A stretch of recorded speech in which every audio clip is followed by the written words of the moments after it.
Your communication habits today are shaping your leadership future, often in ways you may not notice.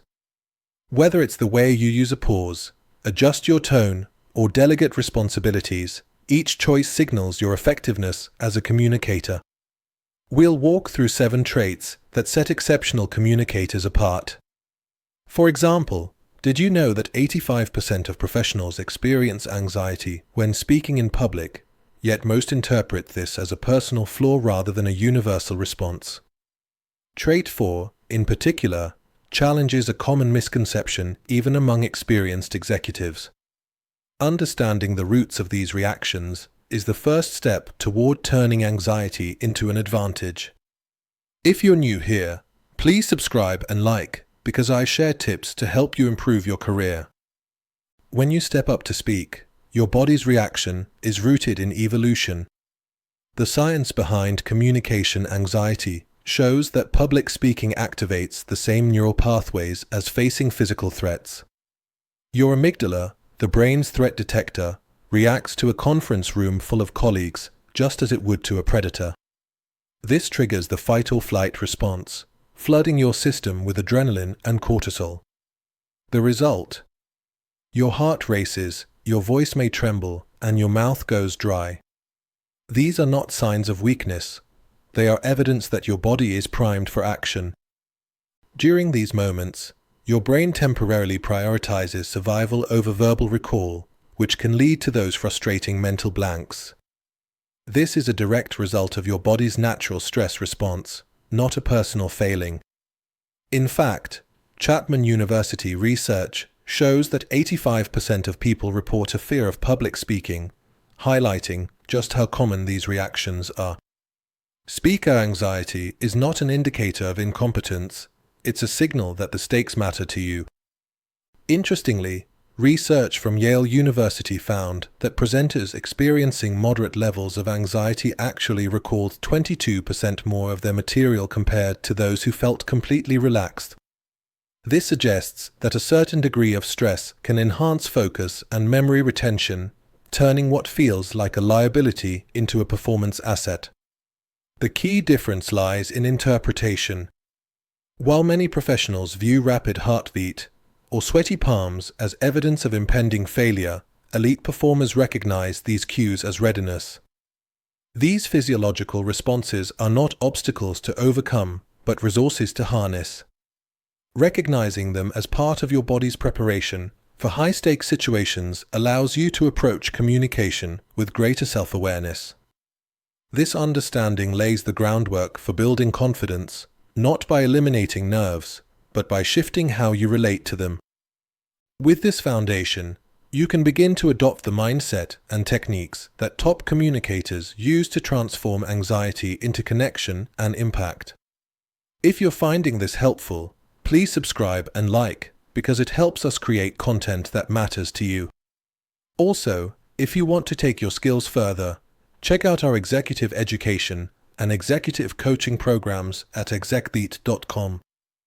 Reframing the act of speaking from a performance to a conversation is a technique used by elite communicators to ease pressure and foster genuine connection.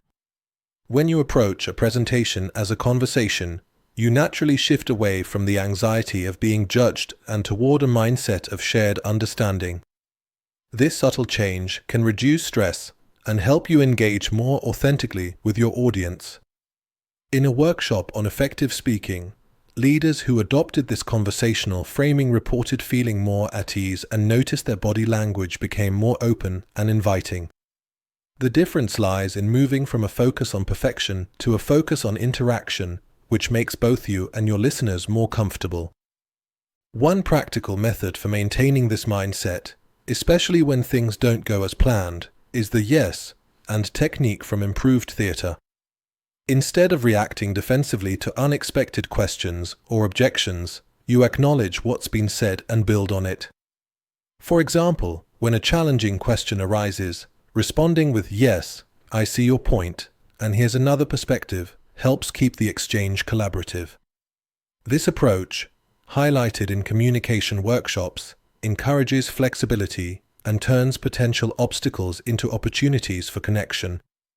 It's a tool that helps you stay present and responsive, rather than defaulting to a rigid script. Questions also play a crucial role in making your presentation feel like a dialogue.